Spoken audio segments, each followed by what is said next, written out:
하겠습니다. 시편 3편 1절에서 8절까지 말씀입니다.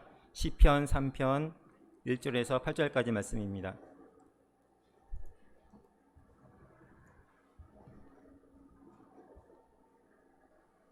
한 절씩 봉독하겠습니다. 여호와여, 나의 대적이 어찌 그리 많은지요. 일어나 나를 치는 자가 많소이다.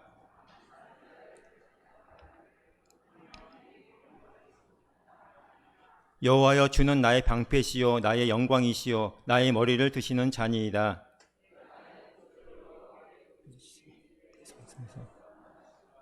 내가 누워 자고 깨었으니 여호와께서 나를 붙드심이로다.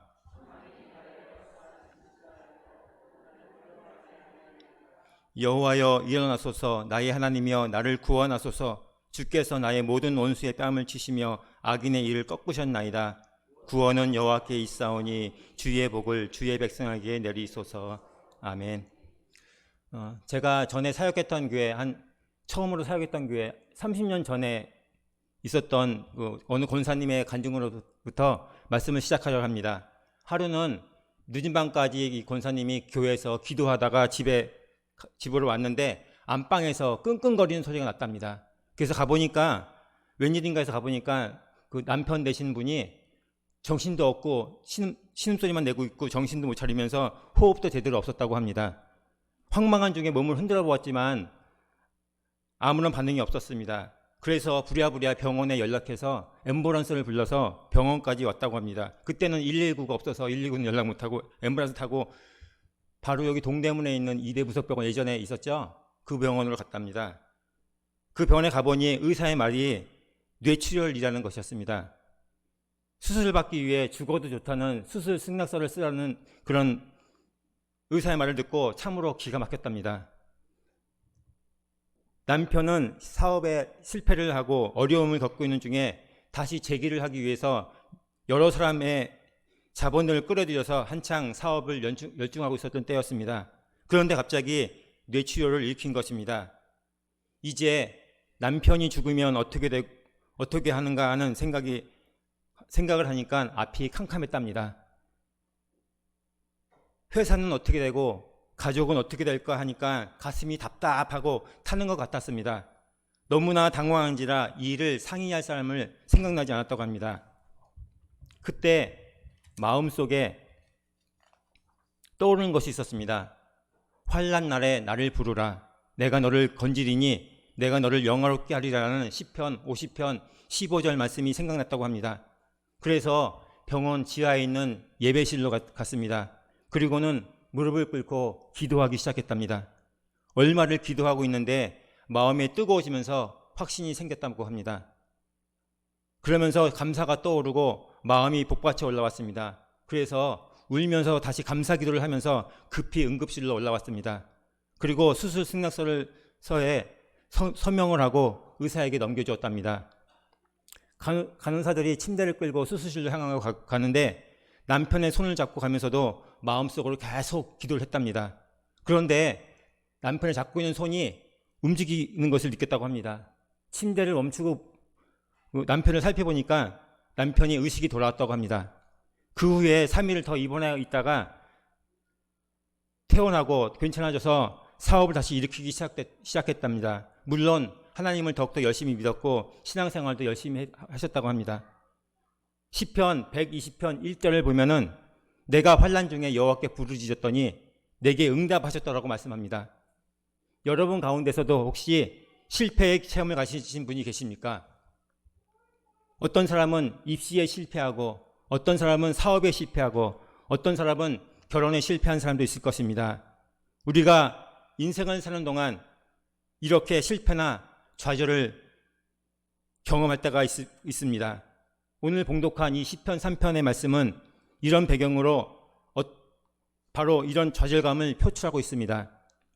이 시는 다윗이 그 아들 압살롬을 피할 때 지은 시라는 제목이 붙어 있습니다. 다윗이 압살롬을 피할 때의 사건은 사무엘하 15장 19절까지에 잘 기록되어 있습니다. 압살롬이 반역을 일으켰을 때 이스라엘 민심이 다윗에게 떠나가 버립니다.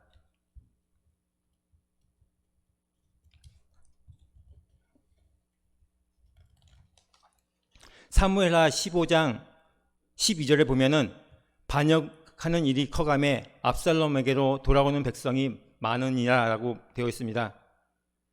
다윗 왕은 왕이지만 민심을 잃어버린 왕이 되었습니다. 신하도 부하도 백성들도 다 떠나가 버렸습니다. 어느 누구도 다윗의 편에 서지 않았습니다. 다윗은 민심을 잃고 배신의 아픔에 몸부림치고 있었습니다. 그런데 사람이 아무리 어려워도 자신이 옳다고 생각한다면 도덕적인 위로를 받습니다. 이것이 의를 위한 핍박이다. 이렇게 자신을 위로할 수 있습니다. 그렇기 때문에 참을만 합니다. 그런데 다윗에게는 명백한 죄가 있었습니다. 우리아의 아내 밧세바를 범했습니다.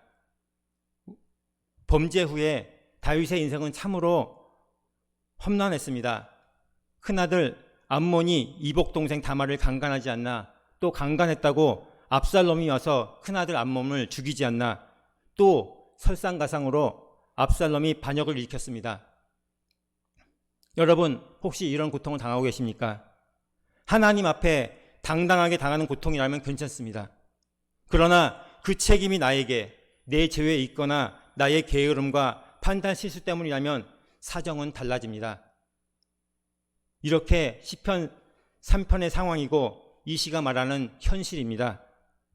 이런 상황에 다윗이 어떻게 고백을 합니까? 1절과 2절 다 같이 다시 한 번 더 봉독해 보겠습니다. 1절과 2절입니다.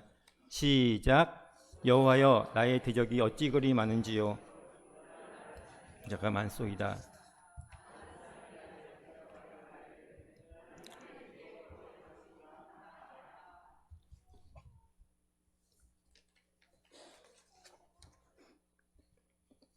여기에 다윗은 참으로 비참한 상황에 놓여 있었습니다. 자, 사람이 이렇게 비참한 상황을 만날 때 우리 믿는 자들은 어떻게 해야 합니까? 이것이 바로 본문이 주는 가장 중요한 메시지입니다. 이렇게 비참한 상황이었을 때, 이렇게 절망스러울 때 다윗이 했던 것은 무엇입니까? 그는 바로 여호와 이름을 불렀습니다. 3절을 보면 다 같이 3절 한번 읽어보겠습니다. 3절 시작. 여호와여, 주는 나의 방패시요 나의 영광이시요 나의 머리를 드시는 자니라 라고 고백을 합니다. 그가 여호와 이름을 불렀을 때 하나님께서 다윗의 문제를 해결시켜 주셨습니다.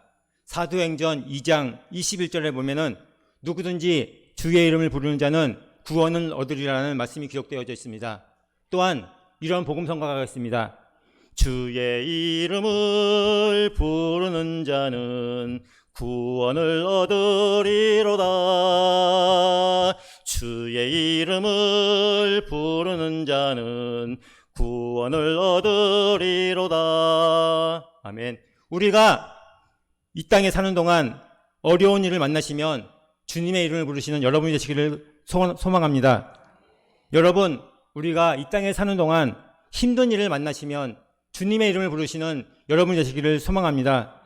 사랑하는 성도 여러분, 우리가 이 땅에 사는 동안 괴로운 일을 만나신다면 주님의 이름을 부르시는 저와 여러분이 되시기를 간절히 소망합니다. 본문 말씀에 다윗이 이렇게 주님의 이름을 불렀을 때 어떤 일이 벌어졌습니까? 그의 삶 가운데 네 가지의 변화가 일어났습니다. 첫 번째 변화입니다. 3절, 아까 봉독했지만 3절, 주는 나의 방패시요 주는 나의 영광이시요 주는 나의 머리를 드신 자니라고 고백이 흘러나왔습니다. 주는 나의 방패시라는 것입니다. 방패는 지킨다, 보호한다는 뜻이 있습니다. 하나님의 방패가 보호하시면 절대로 뚫리지 않습니다. 하나님의 방패가 보호하시면 사단 마귀가 틈타지 못합니다. 우리 모두 이런 하나님의 보호하심을 받는 자들이 되시기를 소망합니다. 주의 이름을 불렀을 때 나타났던 두 번째 변화입니다. 다윗이 주의 이름을 부를 때 하나님은 다윗에게 명예와 체면을 회복시켜 주신다는 것입니다. 다윗은 주는 나의 머리를 드신 자라고 고백합니다. 다윗은 지금 쫓겨다니는 신세입니다. 한마디로 고개 숙인 남자라는 것입니다. 그런데 하나님께서 그 머리를 당당하게 들게 하시겠다고 약속하십니다. 본래의 다윗은 어떤 상황이었습니까? 사무엘하 15장 30절입니다. 다 같이 한번 찾아보겠습니다. 사무엘하 15장 30절. 구약성경 487쪽 정도 됩니다. 사무엘하 15장 30절 말씀입니다.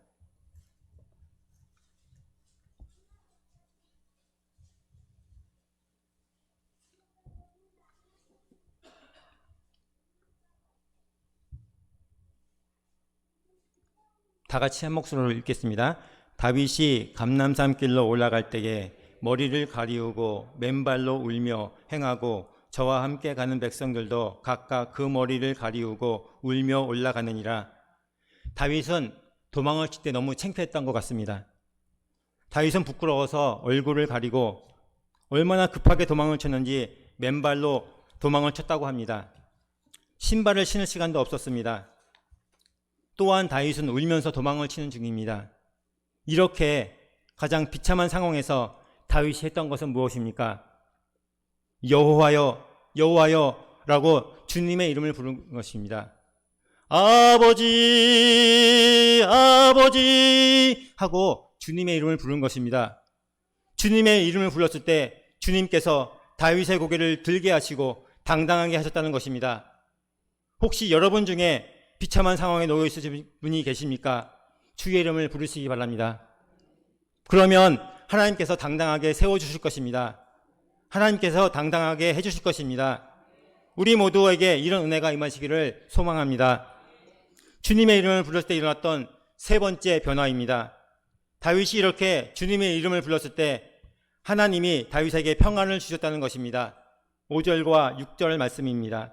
다 같이 봉독하겠습니다. 5절과 6절.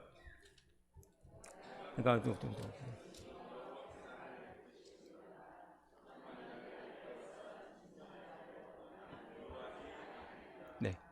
누워 자고 깬다는 것은 잠을 잔다는 것인데요. 사람이 불안하면 잠을 잘 수가 없습니다. 그렇죠? 사람은 평안할 때 잠을 잘 잘 수 있습니다. 구약성경 시편 127편 2절에는 여호와께서 사랑하는 자들에게 무엇을 주신도다? 네, 잠을 주신도다라고 말씀합니다. 하나님께서는 더 이상 두렵지 않는 마음의 평안을 주신다는 것입니다. 빌립보서 4장 6절과 7절을 보면은 제가 읽겠습니다. 찾아보지는 않고요.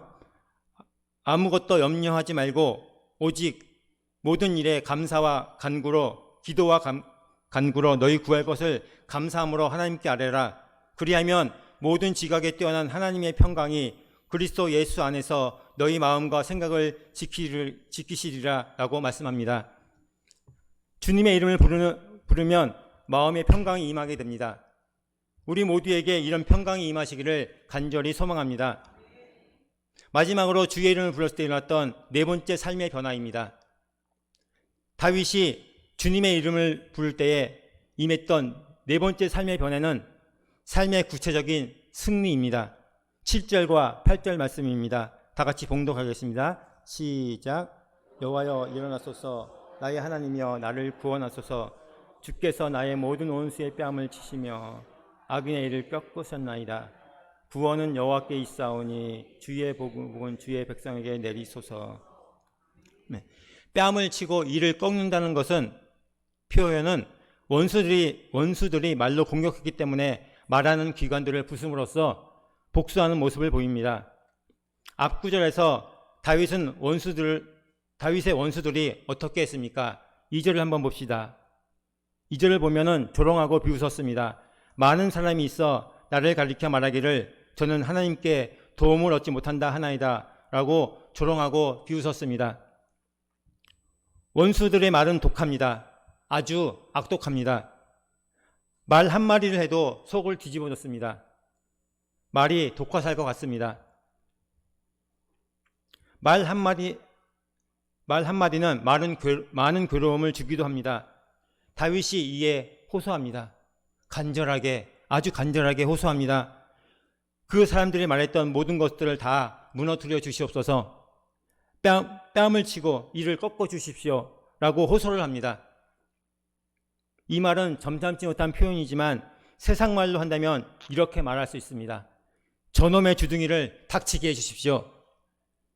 이 말이 한국 사람의 정서에 가장 적합한 표현이라고 생각됩니다. 다윗은 주눅든 죄인이었지만 하나님의 이름을 불렀을 때 완벽한 승리를 확신하고 있었습니다. 그가 언제 승리했습니까? 바로 주님의 이름을 불렀을 때였습니다. 그래서 우리는 주님의 이름을 불러야 합니다. 하나님은 그의 이름을 부르는 종 모세의 손에 들린 지팡이로 홍해를 가르셨습니다. 어린 다윗에게는 작은 맷돌밖에 없었지만 그것으로 거인 골리앗을 물리치는 무기가 되게 하셨습니다. 또 철로 역정의 저자인 존 버넌이 감옥에 갇혀 있었습니다. 감옥에서 가진 것이라곤 작은 펜 하나밖에 없었습니다. 그러나 주님의 이름을 부르는 그에게 하나님의 은혜와 능력이 임하니까 그 펜으로 철로 역정이라는 불후의 명작을 낳았습니다. 주님의 이름을 불러야 합니다. 그러면 초라함이 영광으로 변합니다. 절대 초라함 때문에 낙심해서는 안 됩니다. 왜 그렇습니까? 하나님의 이름을 부르기만 하면 그것이 승리의 도구가 될 수 있기 때문입니다. 그래서 예수를 믿는 사람들은 절대로 낙심할 수가 없습니다. 낙심은 범죄입니다.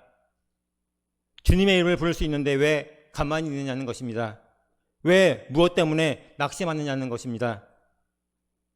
사랑하는 성도 여러분, 우리는 자신의 실수로 하나님께 징계를 받아 원수들로부터 회방을 받을 때도 있습니다. 원수들로부터 비난을 받을 때도 있을 것입니다. 그때에 실망하여 하나님 앞에 불평과 불만과 원망의 말을 하기 쉽습니다. 그러나 다윗과 같이 오직 하나님의 구원의 은혜만을 바라고 믿음을 지켜야 합니다. 그러면 하나님께서 구원을 베풀어 주시고 더 큰 복으로 넘치도록 채워주실 것입니다. 주님의 이름을 부르시는 성도들이 됩시다. 어렵고 힘들고 괴로울 때만 주님의 이름을 부르지 말고 즐거울 때도 기쁠 때도 늘 항상 주님의 이름을 부르시기를 소망합니다. 또한 주님의 이름을 부르는 자라면 초린 때와 같이 믿지 않는 자가 되지 말고 오직 주님만을 바라고 믿고 하나님의 뜻대로 행하는 자가 되어 소망하시는 모든 것들이 다 이루어지는 삶이 되시기를 간절히 소망합니다. 우리가 다윗과 같이 어려움 처했을 때, 또한 우리가 슬픔에 처했을 때도, 어려운 시험에 있어서 시험 속에 절망 속에 빠져 있을 때도 오직 주님의 이름을 부르고 주님만을 의지하시기를 간절히 바랍니다. 그래서 하나님께 오시는 그날, 주님께서 이 땅에 다시 오시는 그날 모두 다 하나님 전에 올라가서 하나님께 기쁘게 찬양드리는 저와 여러분 되시기를 간절히 소망합니다. 기도하시겠습니다. 주의 이름을 부를 수 있도록 우리를 불러주신 하나님 감사합니다. 주의 이름을 부르는 자는 구원을 받으리라는 소망의 약속을 선포하게 하옵소서. 하나님을 믿게 하여 주셨음에 감사드리고 성령의 충만함을 받아 다스림을 받게 하셨음에 감사합니다. 하나님을 믿으면서도 진정한 믿음을 소유하지 못한 때가 너무나 많이 있었음을 고백합니다. 말씀을 읽을 때마다, 기도할 때마다, 찬양할 때마다 주님만을 부르고 주님을 진정으로 알게 하시옵소서.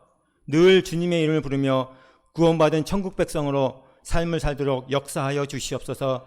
다윗이 생명의 위협을 느끼는 급박한 상황에서도 여호와께 대한 깊은 신뢰를 잃지 않고 구원은 오직 여호와께 있음을 고백하며 구원을 호소한 것 같이 우리도 깊은 신뢰함으로 주님만을 찾고 부르짖게 하시옵소서. 예수님 이름으로 간절히 기도합니다. 아멘. 찬송가 24